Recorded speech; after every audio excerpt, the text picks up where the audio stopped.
seperti bangsa pilihan Allah itu Bapak Ibu, seperti bangsa Israel. Mereka tiap hari dimanapun tetap berdoa, dan itu pun bahkan tertulis kan dalam kitab suci, dalam Taurat. Itu pun tetap mereka gaungkan dimanapun berada. Entah dalam bentuk pujian atau dalam bacaan konteks biasa pun mereka tetap gaungkan Bapak Ibu. Jadi Tuhan tidak pernah nuntut kamu berdoa ya harusnya seperti ini. Dalam pujian sebenarnya pujian penyembahan itu kan adalah syair lagu, syair dalam doa, itu yang harus kita lakukan Bapak Ibu.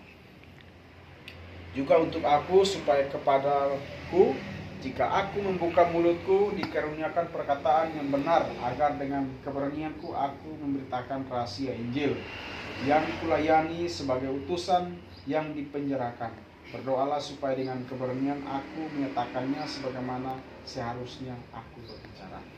Jadi ini dari Rasul Paulus sendiri yang menekankan itu pun sama, kembali ke diri kita. Kita saling mendoakan.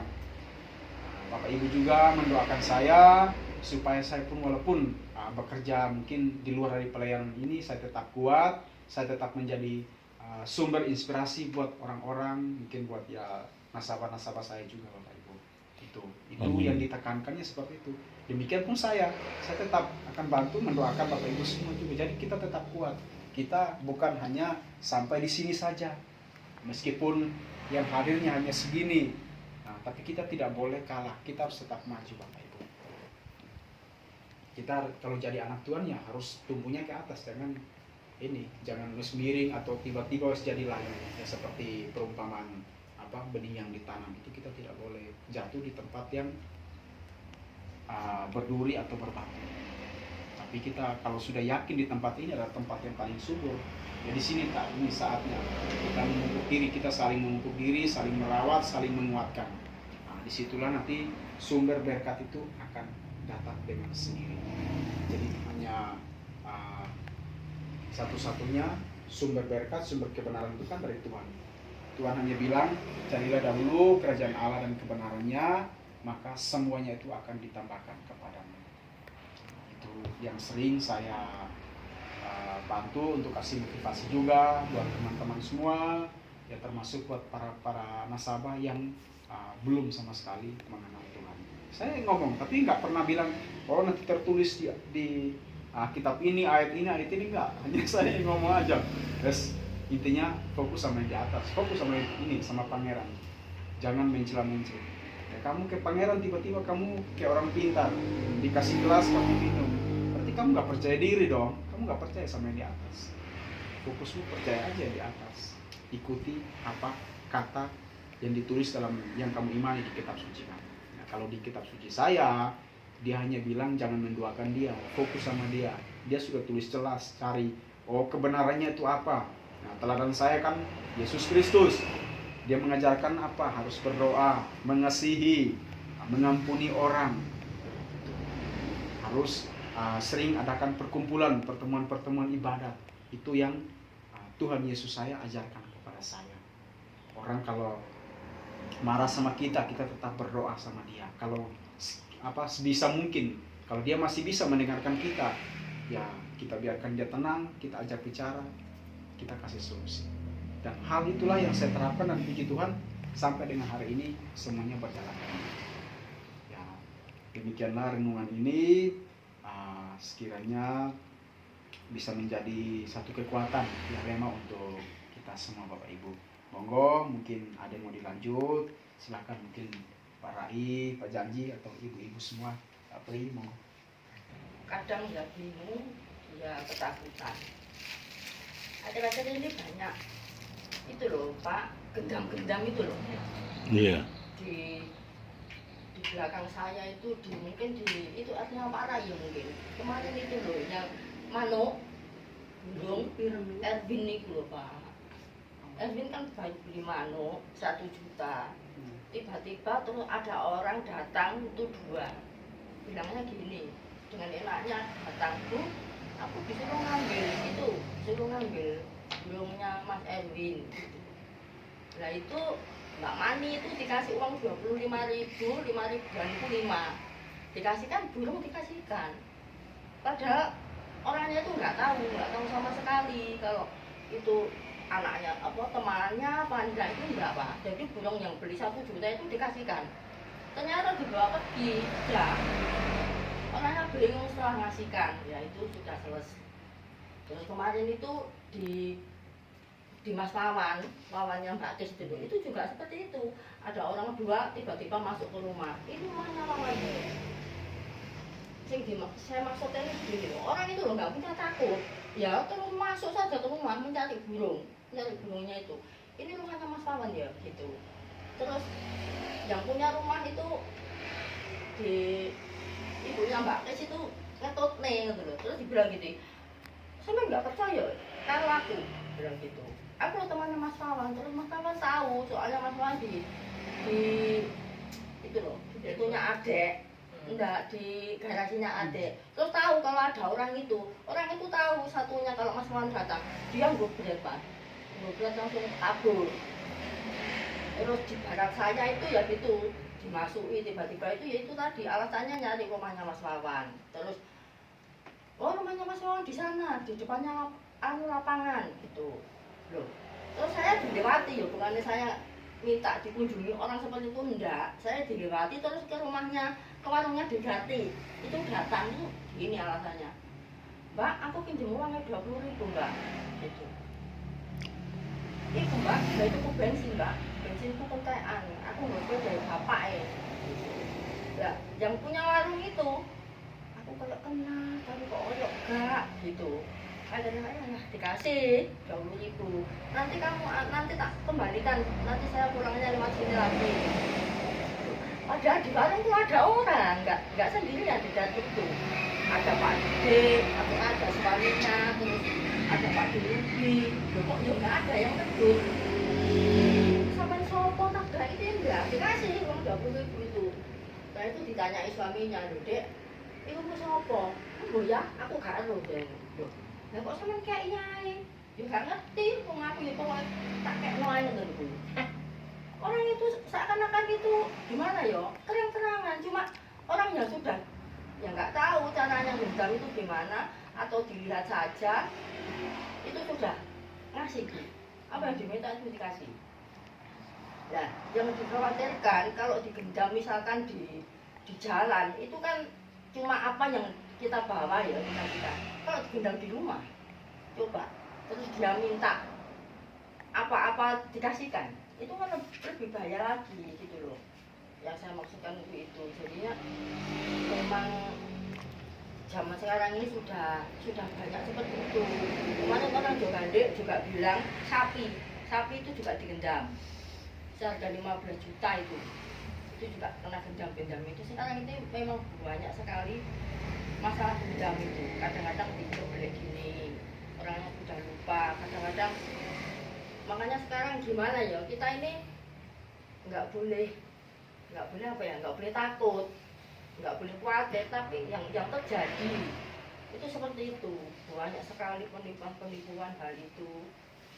Terus ini bagaimana kita harus, kadang-kadang saya ya kadang tutup itu saya tutup saja kalau saya di belakang. Tapi yang namanya sekarang kan banyak paket itu saya lihat dulu. Kalau sudah biasanya kenal itu ya pun sini ya saya keluar, ternyata ya paket. Yang dikhawatirkan kan orang itu sekarang pura-pura paket gitu loh Bu, kan motif-motifnya itu kan seperti itu ya. Tapi yang memang benar kita nggak boleh takut dan kita memang harus selalu berdoa mungkin supaya orang jahat-jahat itu tidak sampai masuk ke rumah kita atau menggendam kita gitu loh maksudnya. Saya sampaikan mungkin bisa buat pengalaman untuk yang lainnya barangkali ya. Kita meskipun orang Kristen nanti jangan-jangan kita nggak tahu ya Bu, kalau nggak ada orang pengaruh. Nanti kalau saya sudah bilang gini barangkali ada tamu yang mungkin nggak pernah kenal sama sekali Bu, makanya ya jangan gampang-gampang kita itu menerima gitu loh maksudnya. Menerima terus dimasukkan rumah, ternyata terus seperti itu. Ya kalau kita gimana ya, kita bukan mengatakan kita tidak punya iman enggak, atau iman kita ya kadang-kadang memang lemah ya, ya seperti itu loh Bu ya, kita ini masih lemah lah katakanlah itu Asam surutnya.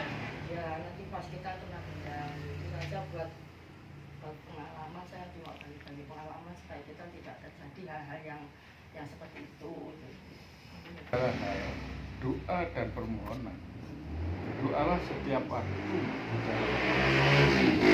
dan berjaga-jaga di dalam doamu. Doamu itu dengan permohonan yang tak putus-putusnya untuk segala orang kudus. Bapak Ibu yang dikasih Tuhan.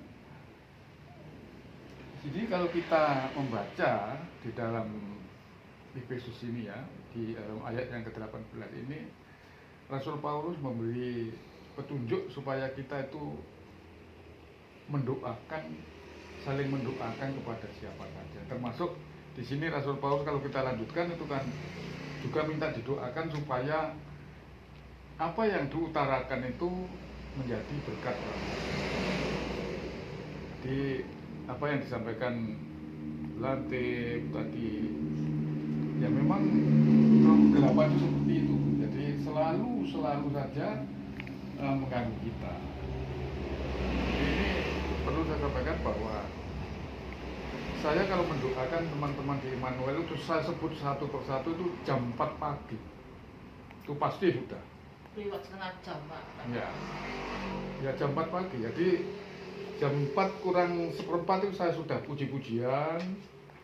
Akhirnya doa, terus khusus ke Immanuel ya termasuk semua tidak saya tinggal, termasuk Pak Ence, semua itu saya doakan semua. Soalnya apa kan, kita itu diajar oleh Rasul Paulus itu untuk saling mendoakan, saling menguatkan. Jadi ya termasuk saya mendoakan juga minta supaya orang-orang semua itu dilindungi oleh Tuhan. Jadi kalau tutupan tutup hari jam 7 bulan itu kita berdoa ya, kita serahkan kepada Tuhan supaya rumah kita itu dijaga. Pada rumah kita itu jaga, kalau Tuhan sudah menjaga, itu tidak ada siapapun roh jahat yang kegelapan itu masuk, tidak ada. Kita sudah pasrah kepada Tuhan. Maka kan ada pujian di para ayat dengan serahkan pada Tuhan seluruh jalanmu, kuatirmu semua ditanggungnya penuh, kan gitu. Sedangkan angin lalu dituntun tangannya. Dan kita itu di depan kita itu jalan itu Tuhan itu di depan kita. Ya memang roh kegelapan itu tidak milih-milih semua, termasuk orang-orang yang terlalu dekat pada Tuhan itu juga. Nah, saya pernah juga ketipu kan tapi saya waktu itu menyadari pagi-pagi itu ada orang mencari LPG. Ada LPG Pak? Ada berapa Pak? Ya kalau butuh 50 ya ada, 30 ya ada. Saya butuh 30 Pak. Antarkan tolong ke Balong Panggang, ke ini. Terus saya sudah berpikir. Ini ibu kok mengira. Saya terus almarhum ibunya anak. Terus gak apa-apa sama terno. Saya antarkan. Saya bawa mobil itu saya antarkan 30. Nah, setelah masuk di sini Pak, diturunkan di sini. Ya, saya turunkan sini 29 Pak. Yang satu itu antarkan ke depan itu Pak. Itu ibu saya. Loh, saya antarkan berat gitu. Orangnya hilang udah. Uangnya diterima, orangnya hilang. Saya kembali. Loh. Nah, tiang waktu putih Bu. Loh pun mantu Pak, mau bayar ya. Loh. Saya ngomong-ngomong orang banyak datang. Wah, aku nek katik ngomong mbok kene ngotot, batal aku saya digebuk wong nek kene. Itu Pak pinter Bu. Anu Pak pertabung itu tuku nama itu Pak 75. Itu Pak 75. Udah. Padahal satu tabung itu 150. Saya pamitan, ibu sampun nggih pareng nggih Pak, nggih Pak nggih.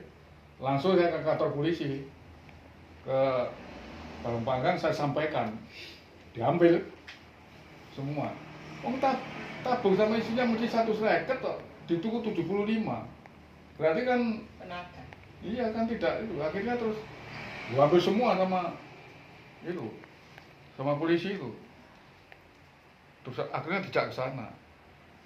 Terus sampean tuku piro Pak emang Pak polisi ini?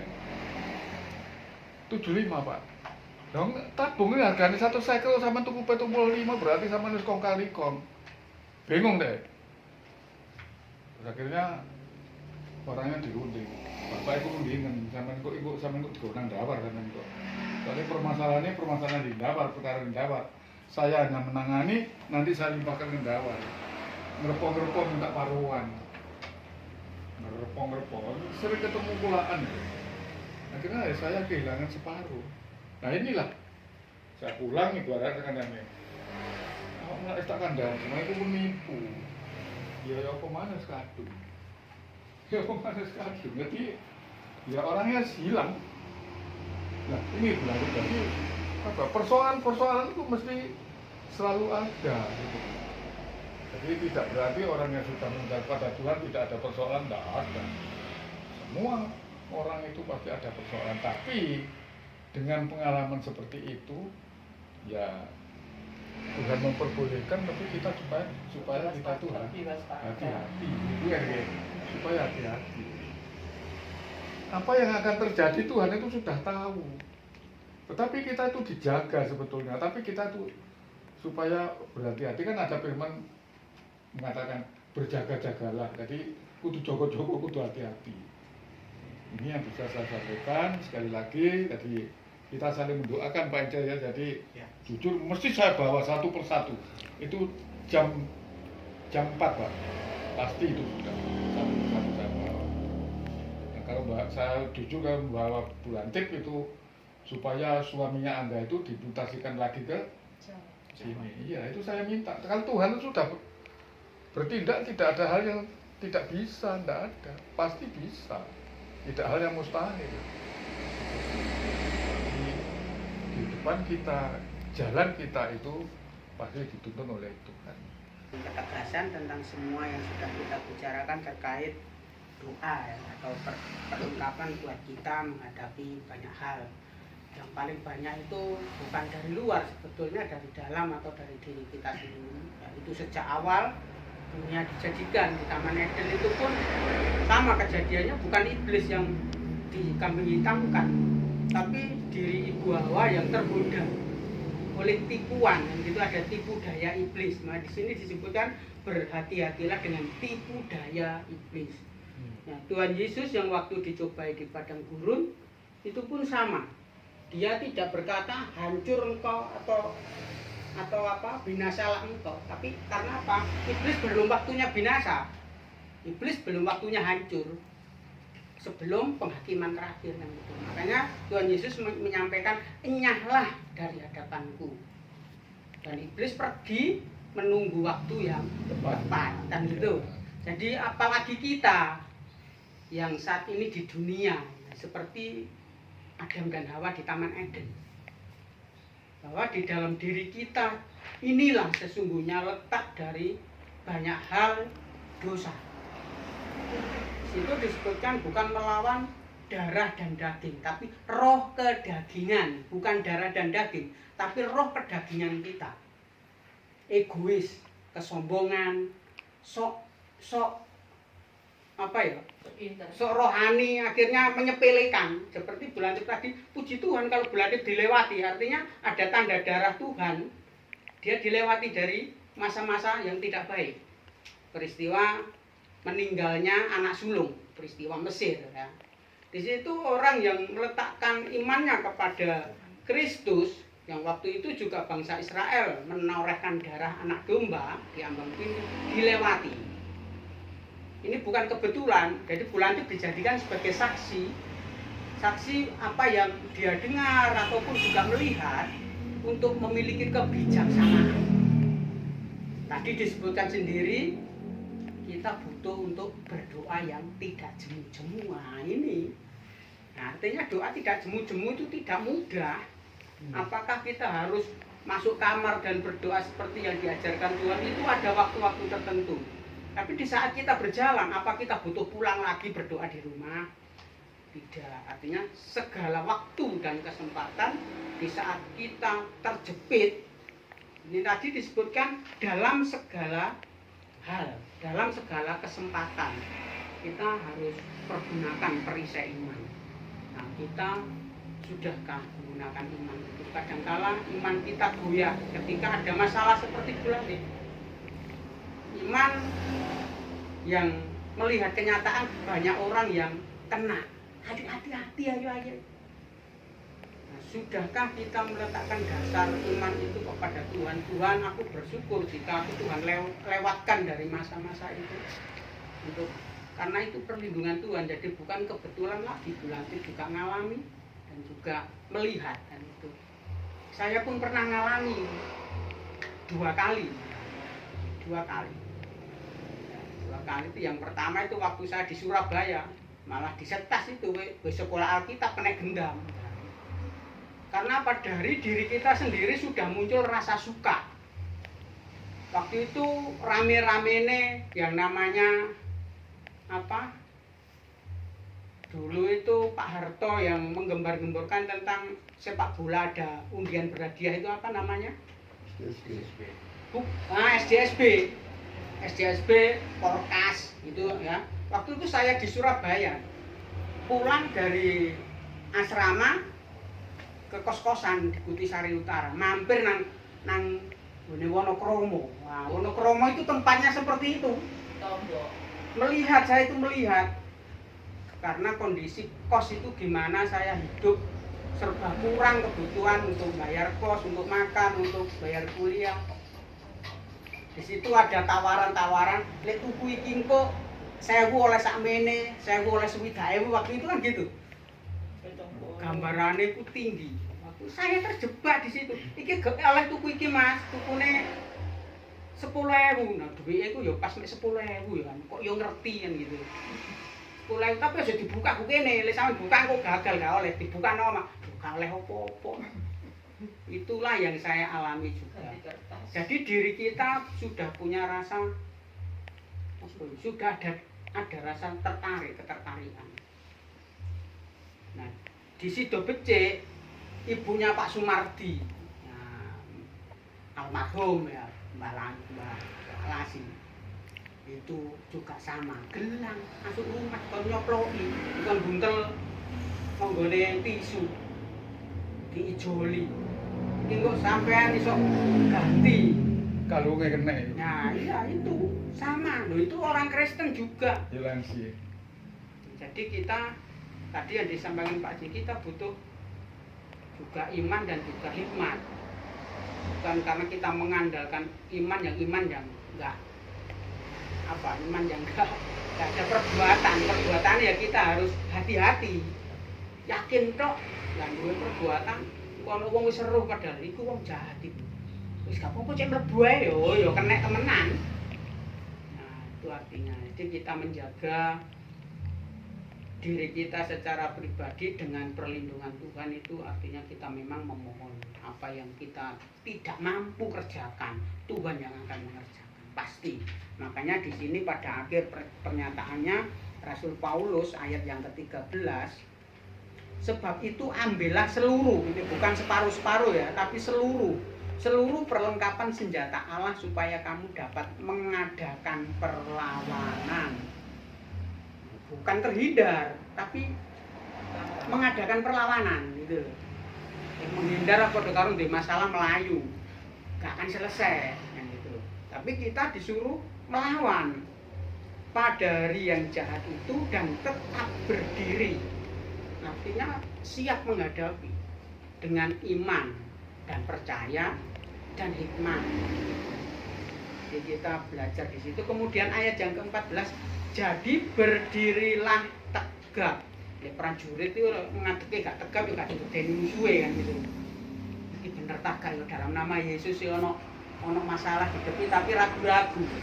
nggak tegas gitu loh, nggak tegas.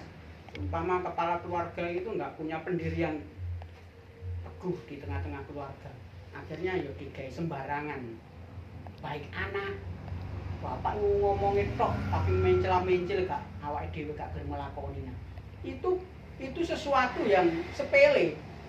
Seorang memberi aturan tapi dilanggar sendiri. Tidak tegas gitu loh. Nah, ini pun sama. Kita dituntut menjadi prajurit yang tegas, mantep. Iblisnya ben wedi. Itu yang caranya menegaskan ke situ. Marilah kita hati-hati dan tetap berdoa minta perlindungan Tuhan.